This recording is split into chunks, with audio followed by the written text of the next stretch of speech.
Our newsroom, 7 people in Wisconsin decided what hundreds of thousands of people across the state were waiting on. The Green Party will not be on your ballot this fall. The state Supreme Court essentially said the Green Party waited too long to ask for a ruling, noting the election basically started. That means many clerks can send out ballots they have standing by. Gabriela Becerra shows us what those piles look like.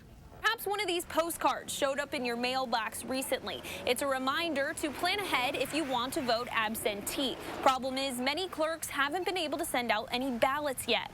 They look ready to go. We have about 8,500 ballots here. They are all stuffed.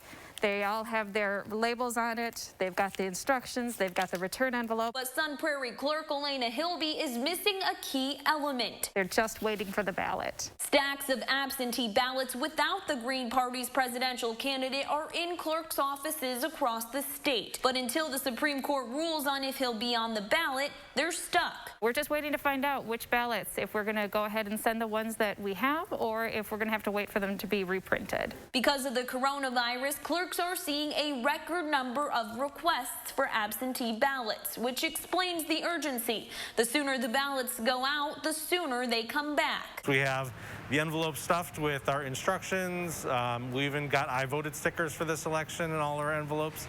And we've put labels for both the outside envelope and then the inside envelope that the voters would send back to us. The Postal Service suggests requesting a mail-in ballot at least 15 days before Election Day. But Madison Deputy Clerk Jim Verbick says that's the bare minimum. We would actually recommend that people send their absentee ballots back 15 days ahead. Hilby is focused on a day coming much sooner, a September 17th deadline to mail ballots to the military and those living overseas. If it is determined that we need to reprint ballots, I think something's going to have to be done to give us a little bit of leeway, because I don't think we'll be able to make that Thursday deadline. But regardless of when your ballot arrives, it has to be returned before Election Day. If you do plan to vote by mail, clerks recommend getting your ballot back into the mailbox as quick as possible. Otherwise, you could drop it off at the clerk's office drop boxes or at your polling place on Election Day.